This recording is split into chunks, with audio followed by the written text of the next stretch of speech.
log of a ship is her personal diary.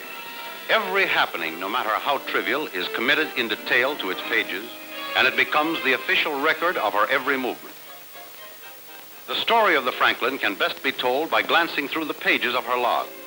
There is recorded her gala days and her sad ones, the intimate details of the men who sailed and fought her.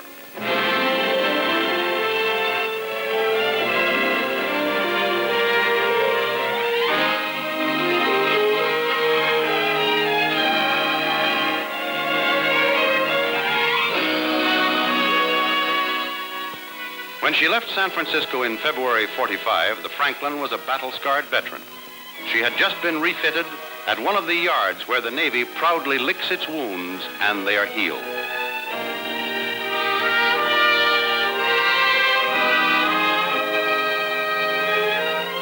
The Franklin was going back to the Western Pacific, where she should appear as a ghost ship to the enemy. They claim to have sunk her at least 3 times. Let's review a few highlights of her career. She joined the Pacific Fleet in July 1944, and what a list of calls she made. Iwo Jima, Guam, Rota, Yap, Peleliu, Okinawa, the Philippines, Formosa, Leyte. This girl had been around. The first combat mission had thundered down the Franklin flight deck on July 4th, 1944. The target, Iwo Jima. Other fleet units were slugging it out. This was the softening up process to prepare the way for our amphibious landing forces. Organized kamikaze attacks by the suicide boys had not yet started, but watch this one crash on a ship.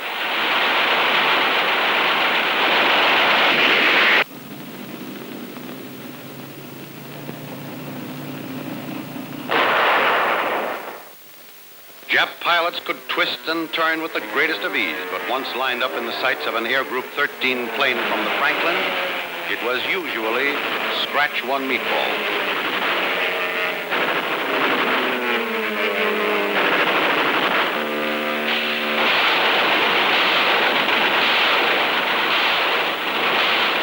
Rocket-equipped planes played havoc with Jap shipping. They struck like lightning, and seldom was there need for any more working over.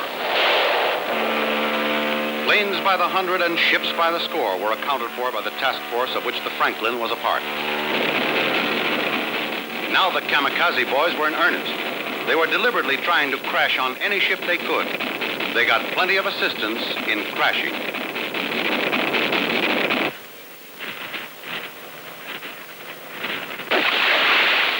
But they were persistent and kept boring in. Often they were too close for comfort.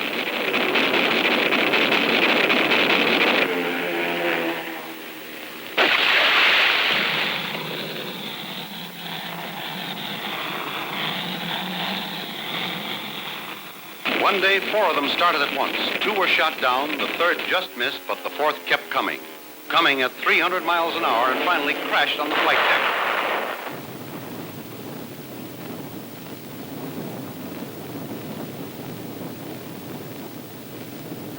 This sent the Franklin back to the States for major repairs. And just 4 months later, we pick up her saga as she draws up to Ford Island at Pearl Harbor. She didn't create much fuss. Only one small band played Aloha.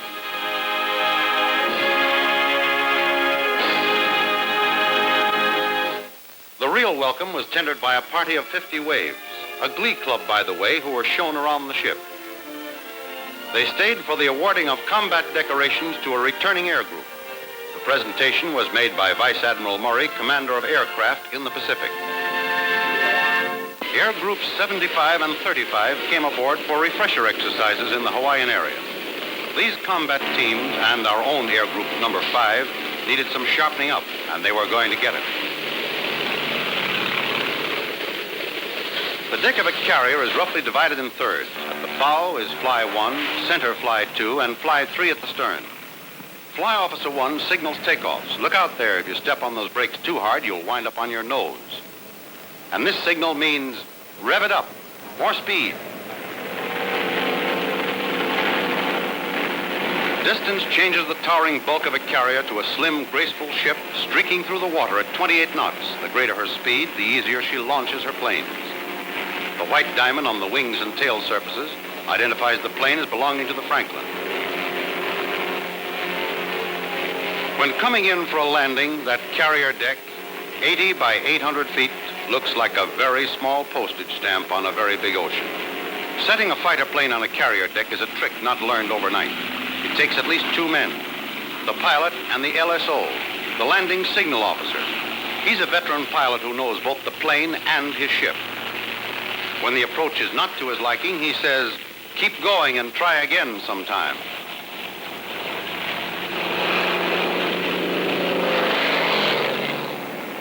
The LSO actually nurses every one of those planes down to a perfect landing with body English, a few prayers, and the mandatory signal with the right-hand paddle, "Cut your engine," to a perfect landing as the arresting gear grabs the tailhook.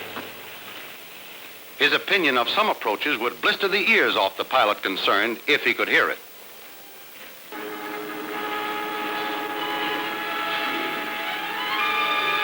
Cut. But up on her nose into the barrier and a new propeller needed.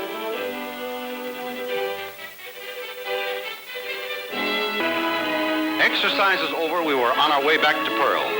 The Airedales, which is Navy slang for flyers, had little to do but sunbathe. That night, there was a party aboard. The guest of honor at the executive table was fortunate enough to pull the brass ring on the merry-go-round of flying carrier-based planes and make the 9,000th landing on the deck of the Franklin. Ensign Graff was to make many more fast takeoffs and hurried landings before the story of the Franklin was committed to its log.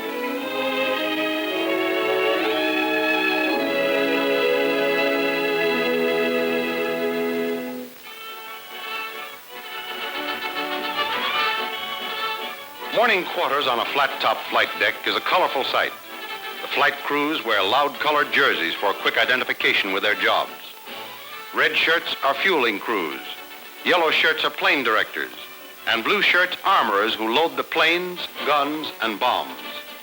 The minute the ship left port, neckties were dropped along with many other formalities of dress and behavior. The enlisted men wore dungarees, and the traditional white hats were dyed blue. However informal the dress, the standards of smartness and cleanliness were still high. Any man who stood inspection needing a haircut got his orders fast and the haircut too. When the executive officer was satisfied that things were ship-shape, the tour ended and everyone off to his station.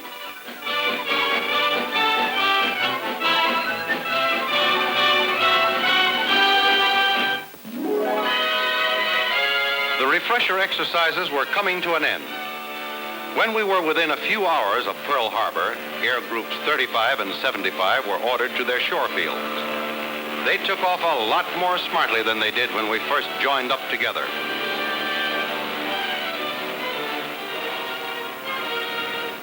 Now they were flying teams, integrated, used to each other and to our ship. They saw Diamond Head long before we did, and headed for the Naval Air Station at Kaneohe.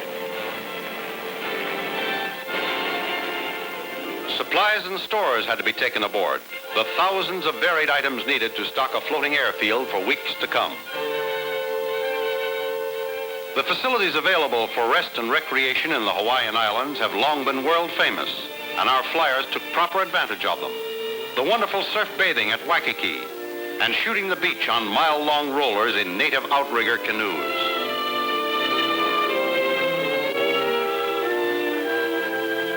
Finally, when all supplies were aboard, everyone packed his gear and leaves for all hands were ended.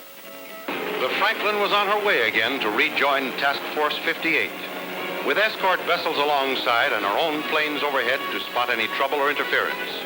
She was steaming to Ulithi. Ulithi. Not too long ago, these protected waters were filled with the Imperial Japanese Navy. Now it was America's secret weapon of the Pacific War, an anchorage large enough to hold the most powerful armada of warships in history.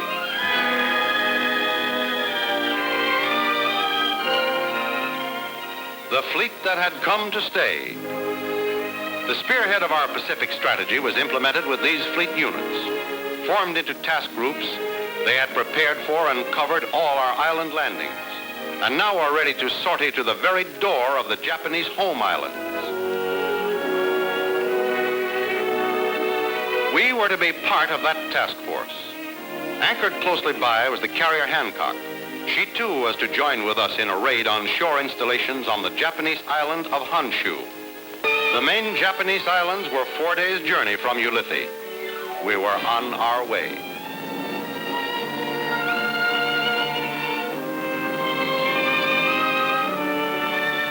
At 3 minutes before 7 on March 19th, less than 100 miles from Honshu, the Franklin's planes took off into a heavily overcast sky.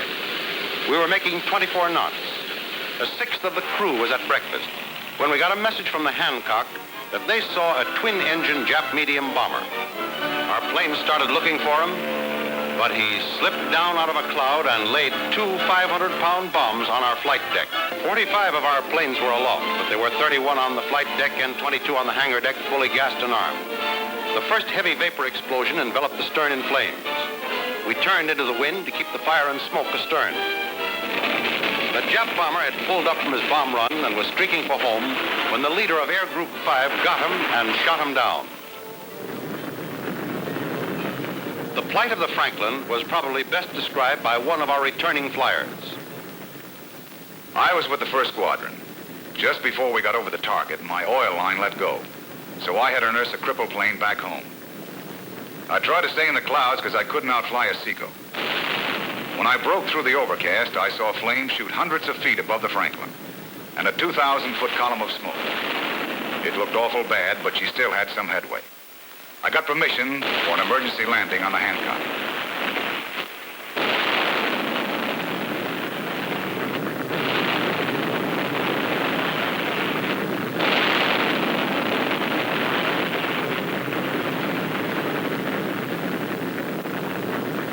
The fire raged as bombs, rockets, and small caliber ammunition continued to explode with increasing violence.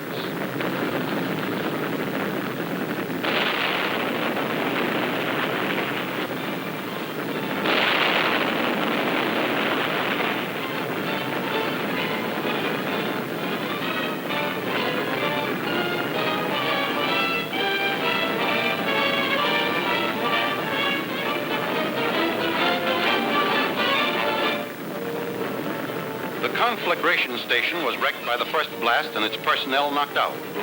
So the firefighting had to be taken up by emergency parties.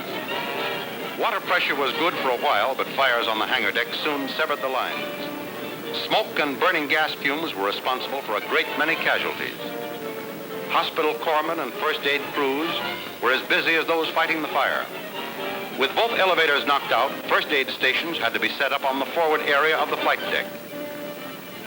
In this scene of chaos, when the instinct for self-preservation should have been uppermost, dozens of selfless heroes were born.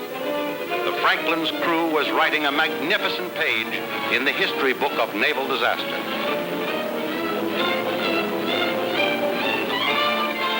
The first explosions blasted members of the flight deck crew overboard. One crewman tells this story. I had just finished breakfast and come up on deck. That's all I remember till I found myself in the water swimming. And I didn't have any uniform on. Couldn't see my ship for smoke. She seemed to be blowing herself to pieces.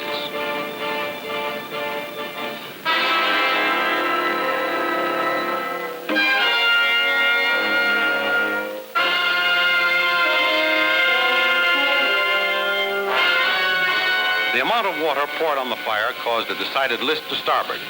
We knew that news of our trouble would soon reach the enemy. So gun crews were at stations for all available weapons. We didn't have long to wait. Even though we were flanked by our own ships, the Franklin was a sitting duck. And here's what happened to one attacker.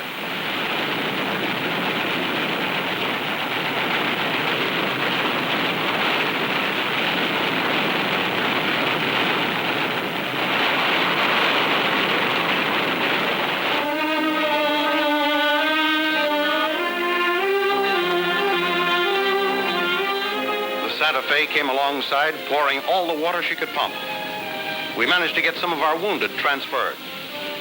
The Franklin was now dead in the water because engine spaces had to be evacuated on account of smoke, and the only power we had was from one forward emergency diesel generator unit.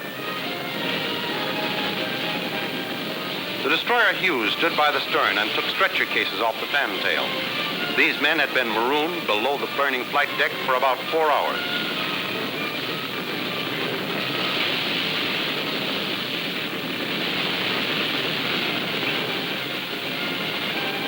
Several decks below the waterline is an emergency steering station. Here's a report of what happened there. I was the quartermaster on watch. We realized from the time of the first explosion that our ship was hurt, maybe finished. Soon we were trapped by water pouring down. We had one phone line to the bridge. That's how we steered the ship. They told us to hang on. They would get us out somehow. They did. 18 hours later.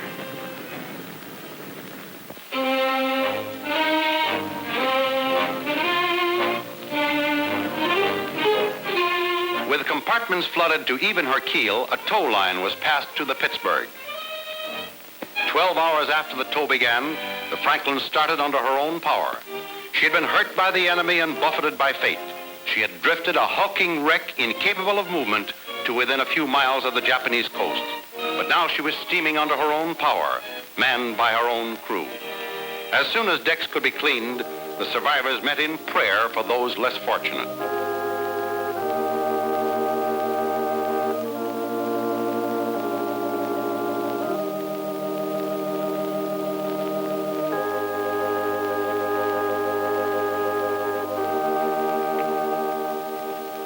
A few days later, we anchored near the hospital ship Mercy.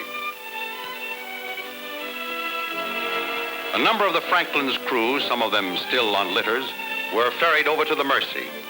There, with quiet efficiency, the Navy's medical department took over tasks for which the Franklin's sick bay was never designed.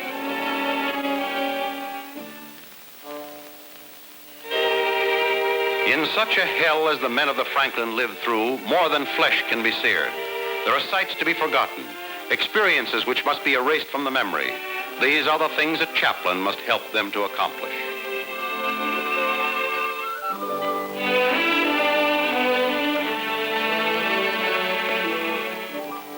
At 10:30 on March 25th, within sight of the hospital ship Mercy, a Thanksgiving and memorial service was held on the flight deck for the full ship's company.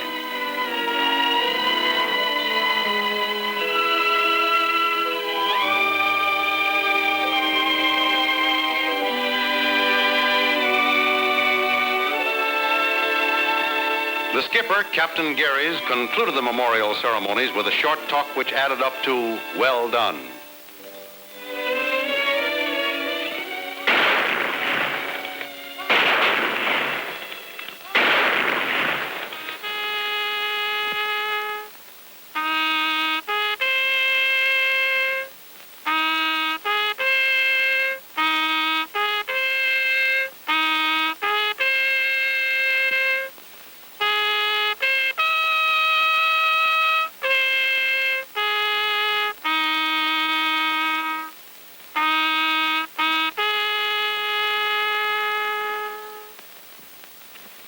A survey party began to evaluate the extent of the damage and make plans for the repairs which would be needed. The flight deck, aft of the forward elevator, was completely demolished. It had sagged and buckled from the heat and the force of explosions from above and below. The wood planking was char. These gun mounts tell their own story.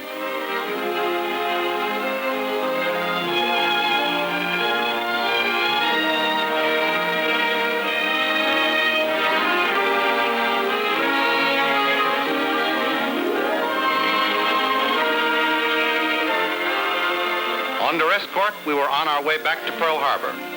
From certain angles, the old girl didn't look bad. Her masts were askew, but she knifed through the water with some of her old spirit. All the while, debris was being jettisoned. Anything that could be moved was given the heave-ho. Pearl Harbor again. It's hard to remember that we entered this same channel only 2 months ago. We were on our way west then. Again, we were greeted by the same group of waves. Her banner was canted, and it waved over more rust than paint, but it was still there.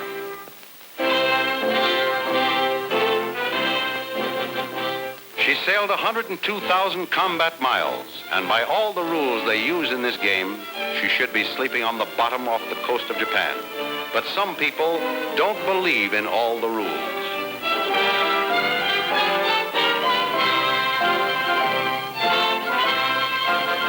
Ten days later, on the 9th of April, the Franklin entered the Panama Canal.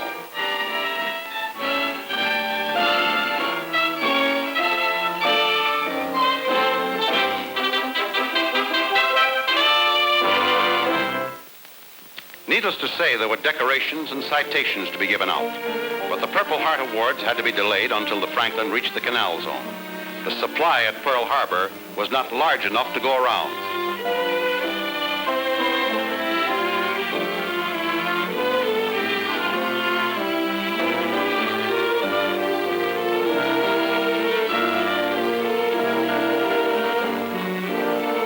Journey's End.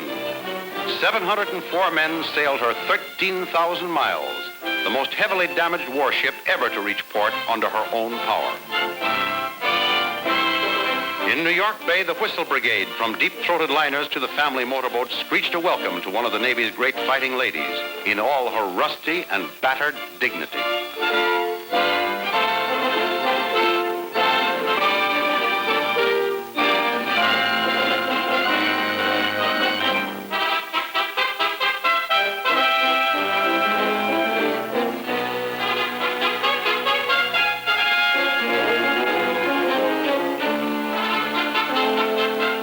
The final presentation of medals and awards was held on what was left of the flight deck.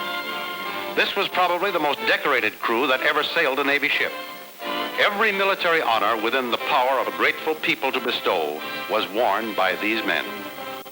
If you ever meet a crewman of the Franklin, you'll know he belonged to that band of heroes who brought a lost ship back to port.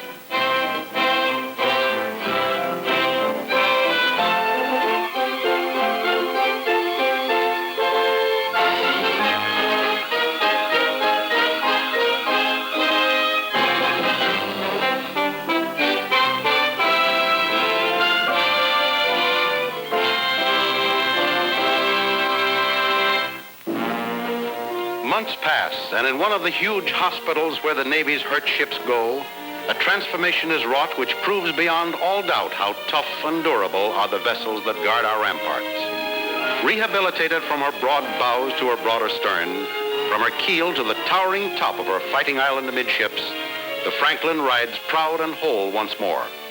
A fierce phoenix risen from her ashes, her guns and machinery sealed against inaction, but ready on short notice to defend the peace they so gallantly won through war. Probably Admiral Halsey was thinking of the Franklin when he said, "We who had the privilege of serving in and with the flat tops of our Navy and knew the men who fought and lived them shall forever honor their bravery and achievements. A ship that won't be sunk can't be sunk."